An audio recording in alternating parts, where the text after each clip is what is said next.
اللہ نے اسلام کی نصرت کے لیے عمر بن ہشام کے سینے کو پسند نہیں فرمایا. اللہ نے اسلام کی نصرت کے لیے عمر ابن الخطاب کے سینے کو پسند فرمایا.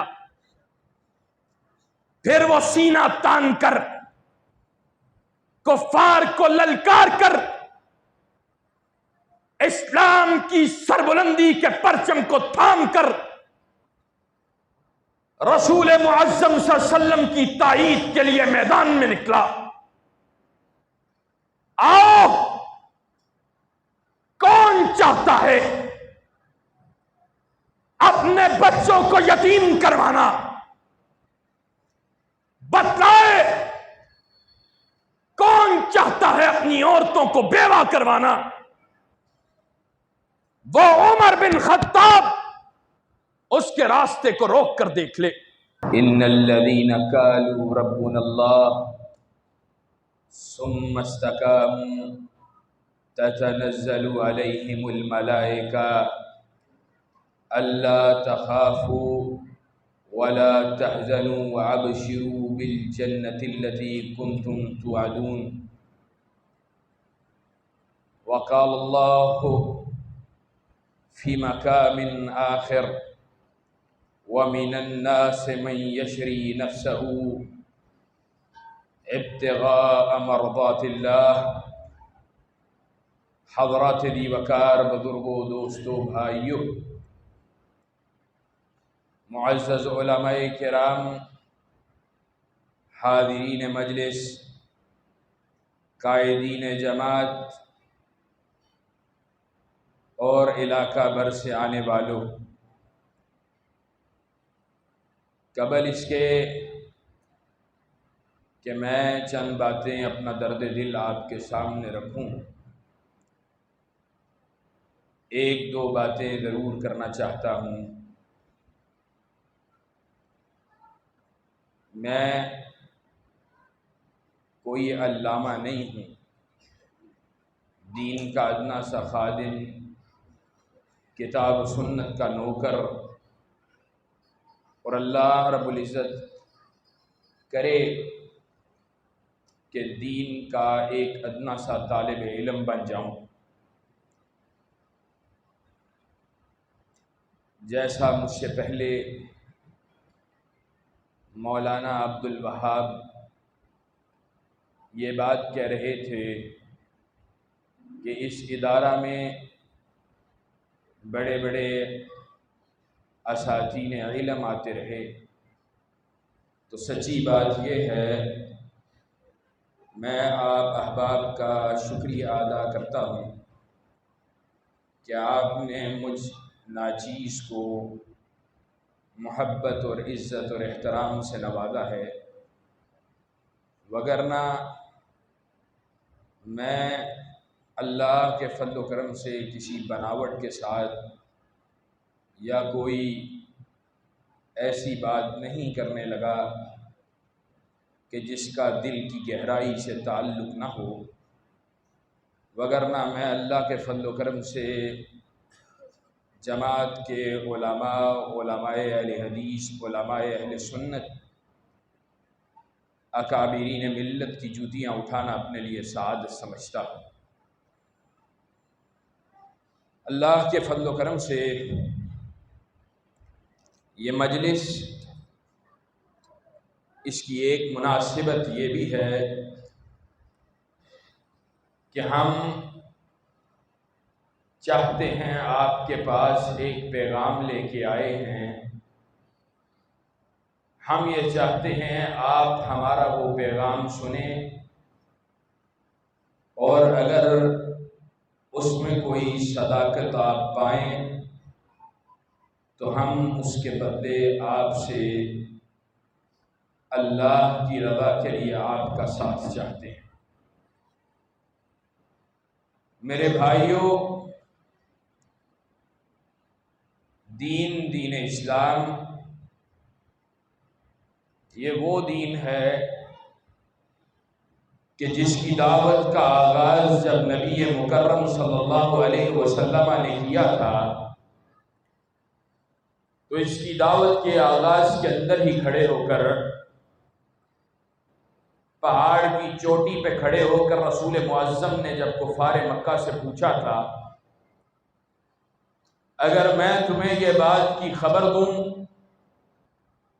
کہ اس پہاڑی کے پیچھے سے تم پہ کوئی لشکر حملہ آور ہونے والا ہے تو تم میری بات کو قبول کرو گے؟ تو ان لوگوں نے یہ بات کہی تھی آپ کو ہم صادق و امین ماننے والے، آپ کی صداقت کی گواہی دینے والے، ایسا کیوں کر ہو کہ آپ ہمیں کسی بات کی خبر دیں اور ہم اس خبر کو قبول نہ کریں؟ تو نبی مکرم صلی اللہ علیہ وسلم نے ان کو ایک اللہ واحد و قہار اس کی توحید کی دعوت دی اور فرمایا قولوا لا الہ الا اللہ تفلحوا تملک العرب والعجم، اے لوگو لا الہ الا اللہ کے نعرے کو بلند کرو، اللہ تمہیں کامیاب فرما دے گا، اور کامیابی صرف اخروی نہیں بلکہ اللہ تمہیں عرب و عجم کی بادشاہت عطا کر دے گا۔ وہی لوگ جو ابھی کچھ دیر پہلے آپ کی صداقت کی گواہی دینے والے، آپ کی دیانت کی گواہی دینے والے، آپ کی امانت کی گواہی دینے والے، وہ آپ کے جان کے لہو کے پیاسے بن گئے،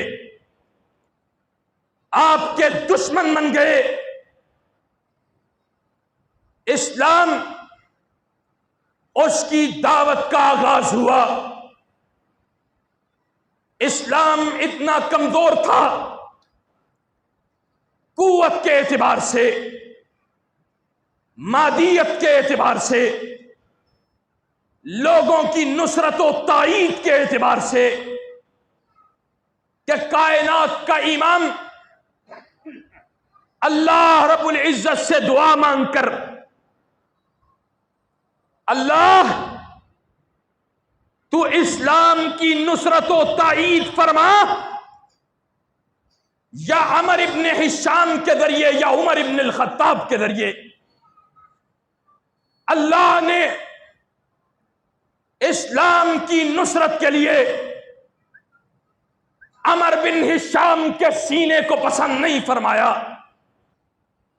اللہ نے اسلام کی نصرت کے لیے عمر ابن الخطاب کے سینے کو پسند فرمایا۔ پھر وہ سینہ تان کر کفار کو للکار کر اسلام کی سربلندی کے پرچم کو تھام کر رسول معظم صلی اللہ علیہ وسلم کی تائید کے لیے میدان میں نکلا۔ آؤ، کون چاہتا ہے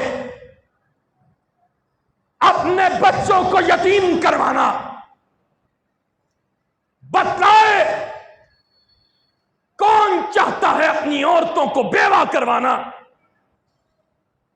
وہ عمر بن خطاب اس کے راستے کو روک کر دیکھ لے۔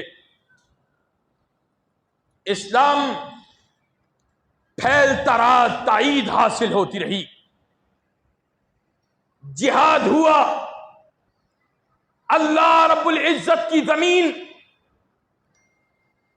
اہل اسلام نے، صحابہ نے اس کی تنابوں کو کھینچا۔ اللہ کے فضل و کرم سے وہی عمر جو اس وقت اسلام کی تائید کے لیے نکلا تھا، کہ جس سے پہلے مسلمان سرے عام نماز بھی ادا نہیں کر سکتے تھے. پھر وہی عمر بات کو سمیٹتے ہوئے خلافت اللہ رب العزت نے جب عمر کے سر خلافت راشدہ کی اس کڑی کے اندر یہ ذمہ داری سیدنا عمر بن خطاب کے ذمہ لگائی تو اکیلا وہ عمر 22 لاکھ مربع میل کا حکمران بن گیا. اسلام پھیلتا رہا، اسلام کی دعوت پوری قوت کے ساتھ پھیلتی رہی. ایک وقت تھا اللہ کا رسول اکیلا تھا صلی اللہ علیہ وسلم، ایک تائید کرنے والی خدیجہ تھی، دوسرا آپ کا یار صدیق تھا، حیدر کرار تھا اور چند صحابہ کی جماعت تھی، اور پھر خطبہ حجۃ الوداع کے موقع پر 1 لاکھ سے زائد صحابہ سے رسول اللہ صلی اللہ علیہ وسلم نے خطاب فرمایا تھا. لیکن جو بات میں کہنا چاہتا ہوں، آج 1.5 ارب کے قریب مسلمان ہیں، 1.5 ارب کے قریب مسلمان ہیں. غزہ میں مسلمانوں کا بہتا ہوا لہو اس کا پوچھنے والا کوئی نہیں ہے. غزہ میں لٹتی ہوئی میری ماں بیٹی بہن کی آبرو اس کا تحفظ کرنے والا کوئی نہیں ہے. جبکہ اسلام جب مادیت کے اعتبار سے اس کے پاس وسائل بھی کم تھے، تعداد بھی تھوڑی تھی، صرف ایک بیٹی کی حرمت کے دفاع کے لیے ہم نے تو سنا ہے نا محمد بن قاسم کے دفاع کی داستان کو، لیکن میں جس بیٹی کی بات کر رہا ہوں میں اس بیٹی کی بات کر رہا ہوں، اللہ کے نبی کی صحابیہ ہے. ابھی جس بیٹی کی حرمت کے دفاع کی وجہ سے خندق جیسا مارکا رسول اللہ صلی اللہ علیہ وسلم نے لڑا ہے، بازار میں سونار کے پاس کچھ خرید و فروخت کے لیے آئی ہے، یہود کے ایک آوارہ نے اس باحجاب بیٹی کے کپڑے کو کچھ اس طرح اس کے کرسی کے ساتھ یا بیٹھنے والی جگہ کے ساتھ باندھا کہ جس وقت وہ اٹھنے لگی اس کا لباس پھٹا، وہ برہ نہ ہوئی. صحابی رسول پاس میں ہی مسلمان موجود ہے، اس نے اس یہودی کو قتل کر دیا اور وہ جنگ بڑی. مسلمان بیٹی کے عزت آبرو اور تحفظ کے اندر سے آغاز ہونے والی وہ جنگ خندق کی صورت کے اندر مسلمانوں نے اتنی مشکلات کا سامنا کیا کہ قرآن نے نقشہ کھینچا ہے، کہا وَبَلَغَتِ الْقُلُوبُ الْحَنَاجِرَ، یہ دل جن کی جگہ یہ سینے ہیں، اسلام کے دفاع کے اندر صحابہ پہ اتنی مشکل آئی کہ یہ دل جو سینے میں ہوتے ہیں، جن کی جگہ یہ سینے ہیں، وَبَلَغَتِ الْقُلُوبُ الْحَنَاجِرَ، وہ یہاں تک پہنچ گئے تھے. اور اللہ رب العزت نے مزید نقشہ کھینچا، کہا اور ہم نے صحابہ کا امتحان لیا اور ان پہ آزمائش کو نازل کیا. وَزُلْزِلُوا زِلْزَالًا شَدِيدًا، اور ان کو زبردست ہلا کر رکھ دیا. وہ تو صحابہ تھے، دین کے لیے قربانیاں دیتے رہے. آج دین کی کیا حالت ہے؟ پوری دنیا کی کیا بات کروں، پاکستان کی بات کرتا ہوں.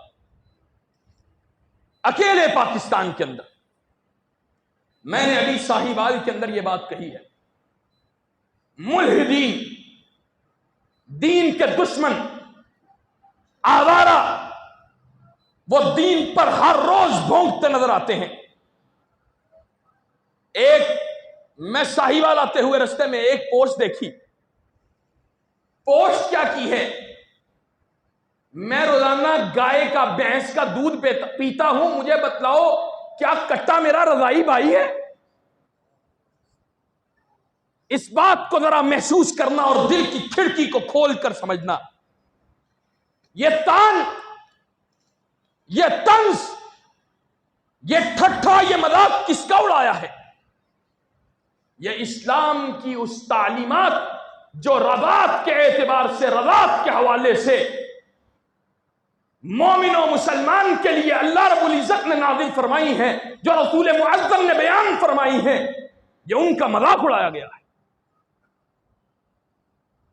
اور صرف یہ، میں نے وہاں بھی کہا، ان بےغیرتوں کو، یہ تو دین کے دشمن ہیں، یہ تو رب کے وجود کے انکاری ہیں. ان کو کس نے جرت دی ہے؟ ان کو جرت انہی نے دی ہے جنہوں نے یہ بات کہی کہ 18 سال کی عمر سے کم کی شادی جو ہے، آئندہ کے بعد جو بھی کرے گا وہ مجرم ٹھہرایا جائے گا، وہ مجرم کہلایا جائے گا. اور اسمبلی کے فلور پہ کھڑے ہو کر عثمان بخاری نے کہا جن کو اس بل پہ بڑی تکلیف ہے وہ ریٹن کے اندر لکھ کے دیں کہ وہ اپنی بچیوں کی شادی 7 سال، 6 5 سال کی عمر کے اندر کروائیں گے. ظالموں، علماء نے کب کہا ہے کہ 5 سال، 6 سال، 7 سال کی عمر میں شادی کرواؤ؟ علماء کا مقدمہ فقط ایک ہے، فقط ایک. علماء کی یہ دعوت ہے کہ اپنی بچیوں کی شادی اس وقت کرواؤ جب وہ سمجھ بوجھ والی ہو جائے، تب کرواؤ جب وہ معاملات کا فہم حاصل کر لے، یا ایسی جگہ کرواؤ کہ جس گھر والے یا خاندان والے اس کو اپنی بیٹی جیسا رکھیں. لیکن علماء کا مقدمہ ایک ہے. تم نے کہا 18 سال سے نیچے کی شادی اس کی اجازت نہیں دیں گے. علماء نے کہا نہیں، اللہ رب العزت نے جس کو حلال کیا ہے تمہیں اس کے حرام کی اجازت نہیں ہے. علماء کا اس کے علاوہ کوئی مقدمہ نہیں ہے. جس بات کو کائنات کا رب حلال کرے اس کو تو محمد رسول اللہ صلی اللہ علیہ وسلم کو بھی اجازت نہیں ہے کہ اس کو حرام کریں. کائنات کا امام وہ شارع ہے، اگر وہ کہے یہ حرام ہے وہ حرام ہوتا ہے. لیکن اگر وہ کسی چیز کو اللہ کی اجازت کے بغیر حرام کرے جس کو اللہ نے حلال کیا ہو تو اللہ کے رسول کو بھی اس بات کی اجازت نہیں ہے. بتلاؤ. اور ابھی جج نے ریمارکس دیے ہیں کہ خلا کی صورت میں، خلا کی صورت میں عورت وہ مکمل حق مہر کی حقدار ہوگی. بتلاؤ ان ممبروں کا کیا کرنا ہے؟ بتلاؤ ان مسندوں کا کیا کرنا ہے؟ اگر ان مسندوں سے اللہ اور اس کے رسول کی تعلیم کو بیان نہ کیا جائے. اگر علماء کا کام اللہ اور اس کے رسول کی بات کو آگے پہنچانا نہیں ہے اور اللہ اور اس کے رسول کے احکامات کی تحدید ان کی حد بندی، ان کو معطل کرنا، ان کو لاگو کرنا اگر یہ حکمرانوں کا کام ہے تو بتلاؤ پھر قرآن و سنت کی ضرورت کس لیے ہے؟ اور یہی ہمارا مقدمہ ہے. ہم قرآن و سنت موومنٹ کے پلیٹ فارم سے غلبہ دین کے لیے، اللہ کے دین کی سربلندی کے لیے، اللہ کے دین کے غلبے کے لیے، کتاب و سنت کی بالادستی کے لیے، اللہ رب العزت کے احکامات کی تنفیذ کے لیے ہم اس ملک کے اندر آئینی جمہوری جدوجہد کرنے کا ارادہ رکھتے ہیں. ہماری دعوت یہ ہے کہ ہم اس ملک کے اندر، اس ملک کے آئین نے جس بات کی ضمانت دی ہے کہ قرآن و سنت اس ملک کا سپریم لا ہے، ہم اس ملک کو قرآن و سنت سے وابستہ رکھنے کے لیے اللہ کے فضل سے سر در کی بازی لگانے کے لیے تیار ہیں. اور انشاءاللہ ہم نے اس ملک کو قرآن و سنت سے وابستہ رکھنے کی قسم کھائی ہے، انشاءاللہ قسم کھائی ہے، اور انشاءاللہ اس ملک کو قرآن و سنت سے وابستہ اور رکھیں گے، انشاءاللہ رکھیں گے، جو کوئی بھی ہو. ہم تمہارے ساتھ ہیں، ہم تمہارے ساتھ ہیں. جو کوئی بھی ہو سیکولرزم کو کندھا لگانے والا، اگر عمران خان صاحب کی صورت میں سیکولرزم کو کندھا لگانے والے کو قبول نہیں کیا جائے گا، اسی طرح اللہ کے فضل و کرم سے مریم نواز یا شہباز شریف سیکولرزم کو کندھا لگائیں، اس کو بھی اللہ کے فضل و کرم سے قبول نہیں کیا جائے گا. ہم اللہ کے غلام ہیں، ہمارا مالک اکیلا اللہ ہے. اللہ کی قسم، اللہ کی قسم، احسان الہی ظہیر کے اس فرزند کی اور حضرت علامہ ابتسام الہی ظہیر کے اس فرزند کی دعوت وہی دعوت ہے جو والد گرامی اور ان سے قبل حضرت شہید کی دعوت تھی. آج اللہ کے فضل و کرم سے حضرت والد گرامی کے پیغام کو آپ تک منتقل کرتے ہوئے یہ بات برملا کہنا چاہتا ہوں، ہم نے اللہ کے فضل و کرم سے ہم نے اس ملک کے اندر ایک تنکا بھی نہیں توڑا ہے. ہم نے اس ملک کے اندر کبھی کسی فساد اور کبھی کسی انارکی کی طرف نہیں گئے ہیں، لیکن میں حکمرانوں سے کہنا چاہتا ہوں، ہوش کے ناخن لو. ہم اسماعیل شہید کے ماننے والے ہیں، ہم احسان الہی ظہیر شہید کے بیٹے ہیں. ہم دین و شریعت کے خاطر کٹنا گوارا کر سکتے ہیں، لیکن دین و شریعت سے ہٹنا گوارا انشاءاللہ نہیں کر سکتے. اور انشاءاللہ قرآن و سنت موومنٹ کتاب و سنت کے پرچم کو زمین پہ گرنے نہیں دے گی. انشاءاللہ اس پرچم کو بلند رکھو گے، اس دعوت کو عام کرو گے، برادریوں پارٹیوں کے بتوں کو توڑ دو. اہل حدیثوں اپنے دلوں کو میل زنگ آلود نہ ہونے دو. صحابہ کی داستانیں سنتے ہو، سناتے ہو، اور جب بات آتی ہے حق کا ساتھ دینے کی تو پھر کہتے ہو برادری ہے، پارٹی ہے، تعلق ہے. علامہ صاحب مولانا بڑا ساتھ ہے، بڑا تعلق ہے، بڑی مجبوری ہے، رشتہ داری ہے. ایک بات اور بات ختم کرنے لگا. سگی ماں ہے سعد بن ابی وقاص رضی اللہ تعالی عنہ، سگی ماں.